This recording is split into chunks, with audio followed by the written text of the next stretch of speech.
if the Biden administration was staffed with serious people, and if Joe Biden had the energy, cognition, and clear synapses in the brain necessary to really understand what's going on here, Clay, I think that they could say to everybody, look, we were in a pandemic, we spent trillions of dollars, and we were in an emergency situation, and we need to get ourselves out of this now.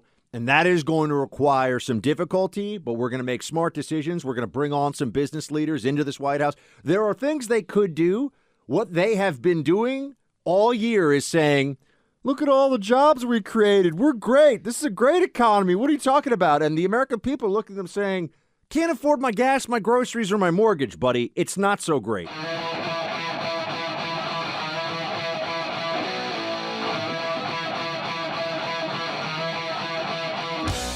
The question we have to address today is, when is a recession not a recession?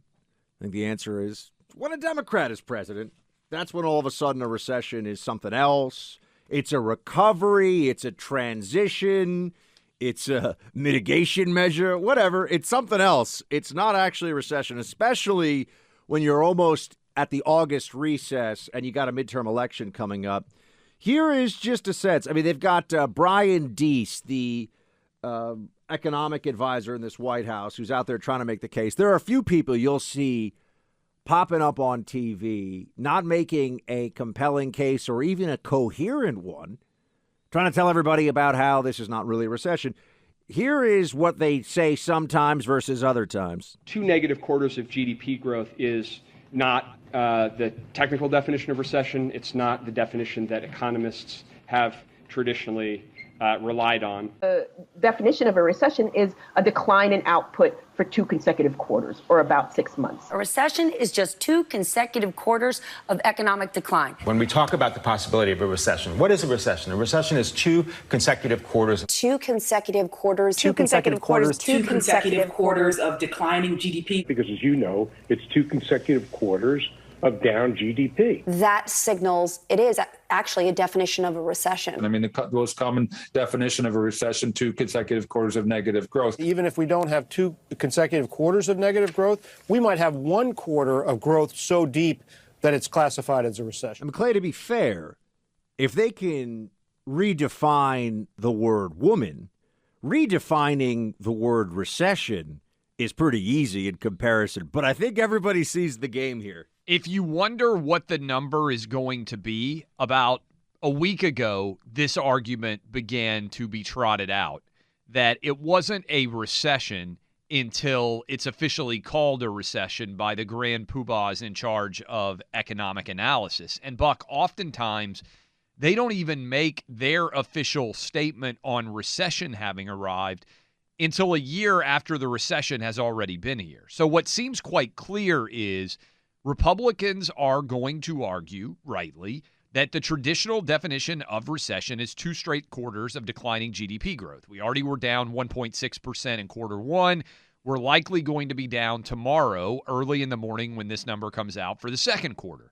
And when that happens, we'll be in a recession. And what Democrats are afraid of is we've already got 9.1% inflation. We're sitting at a little over 3 months until the midterm. And in addition to the worst inflation in over 40 years, 2-generation failed inflation numbers, you're now going to also be able to argue that Biden has led the country into a recession. And so they are desperate to try to adopt this technical version of recession that won't be officially analyzed and determined until after the midterms. So sometime in 2023, all of these, I think it's like 8 guys who are sitting on an economics board that analyze all the data and determine whether we've officially hit a recession. Then it'll happen in 2023 when we're likely already moving through the recession and it's not an election year. They don't want to give this ammunition to Republicans. And the reality that the Democrats don't want to discuss is rates are going up even higher. And the recession that we are in right now, whether it is a technicality or not, is probably going to get worse. You're going to see likely a period of stagflation, so rising or high inflation rates and rising unemployment. That's likely to be the case.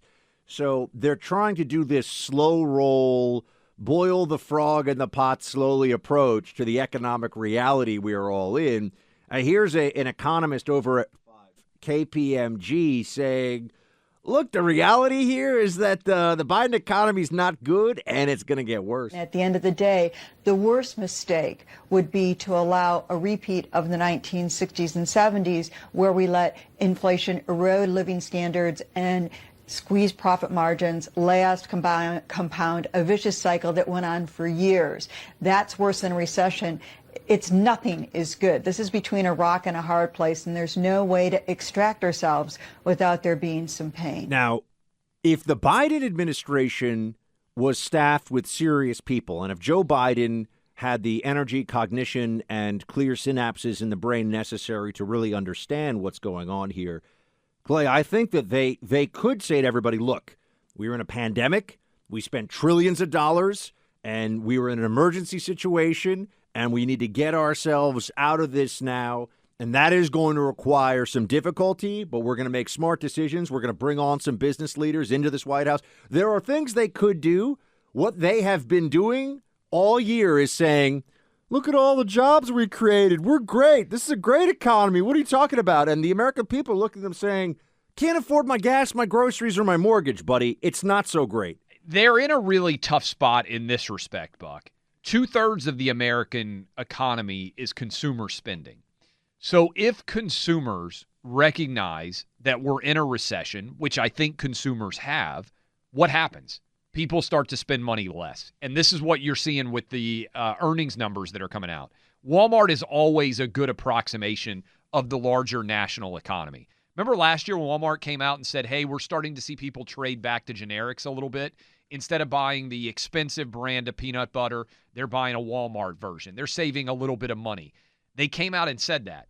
That was last year, last quarter, I believe. Most recent quarter for Walmart. Stock dropped 10% because they said people are dialing back spending in a big way. First thing you do is go to generics. Next thing you do is start buying less. And when people are buying less from Walmart nationwide, we're in a recession, Buck. And people are behaving like we're in a recession. And we talked about this last night at dinner. I'm really nervous about the housing market. Yep. Right? Because just think about it out there. We talked about this last week with Art Laffer, too, economic genius. But there are a lot of people out there, probably many of you listening to us right now, who have 15 or 30-year mortgages in the 2.5% to 3% range. And you might have been thinking, hey, we just had another kid. Maybe it's time to move. I'd like to be in this other neighborhood. Or maybe you're downsizing and you're like, it's time to move. But then you think, wait a minute, in order to move, my overall mortgage is going to go to 6%. Why would I move when I've got a 2.5% or 3% mortgage locked in? And you're starting to see housing prices come back substantially all over the country, even in hot markets. This is supply and demand. You're going to have fewer possible buyers for all of these houses because they won't be able to afford the financing as the rates rise, as well as the challenge of paying all their other bills, right? Most families are living within a pretty confined budget space month to month. And you see these numbers about how many people even have the savings to deal with a $500 emergency. Nationwide, it's pretty small. But when you have fewer possible buyers in the housing market, you're going to have the effect on price. A lot of people obviously also have seen their equity go up dramatically in their houses in the last couple of years. And now the question is, what are they going to do, right? Those prices are going to be coming down. The housing market could slow down pretty dramatically. And that obviously affects building, that affects the broader economy in a lot of really important ways. And they keep pushing us on this idea, well, unemployment's really low. Yeah, but not for the reasons they want people to believe, because of low labor force participation, because a lot of people retired during COVID. And I also think that they're not measuring. I think there are a lot of people that are just out of the job search right now because they've decided that they have better options or they'd rather just move in with family. So when you're looking for some kind of an upshot in this economy, I think it's really hard to find one. And the people in charge are both dishonest about this and incompetent in the handling of this. That's a big challenge. And let's talk about this potential basis point rise, which we anticipate is going to be a 3/4 basis point rise. They did this last month, which was the biggest interest rate rise since 1994. The expectation is the Fed is going to raise another 3/4 basis points today. When and or if that happens, Buck, think about the challenging dynamic that we're in. We may be in a recession and raising interest rates simultaneously, which almost never happens. Usually you're cutting interest rates during a recession to try to stimulate demand. Yep. So you're doing something that actually could add more fuel to the recession fire. And the reason we're having to do it is because they so mismanaged things that they allowed inflation to get out of control. So they could destroy the recession simultaneously, getting worse, while maybe not even being able to address the underlying inflation, which is why we're in one of the most difficult economic markets in terms of just trying to handle it. And we've got maybe the dumbest, least business-centric management that we have ever seen in our lives in the White House right now. This is all ultimately cause and effect. The Fed, the government, put too much money into circulation. This was a problem of monetary policy. They overstimulated the economy. They artificially kept rates too low. They spent too much money. We're at $30 trillion roughly now in the national debt. Joe Biden comes in after a period of overspending. Let's be honest, during lockdowns, that happened. Trillions of dollars spent. He spent $2 trillion more. Wanted to spend another $5 trillion over 10 years on top of that for Build Back Better. The cause and effect here economically is clear. You spent too much money. You manipulated the economy too much.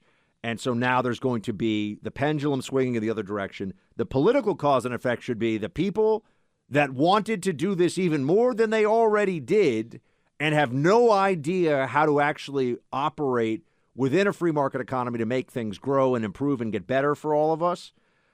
They need to be held to account in this midterm election. That's otherwise you're getting more of this.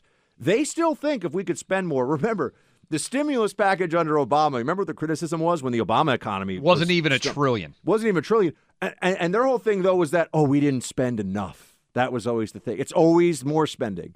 Right now, if Joe Biden could, would he spend $5 trillion for Build Back Better 100%. if he had the votes?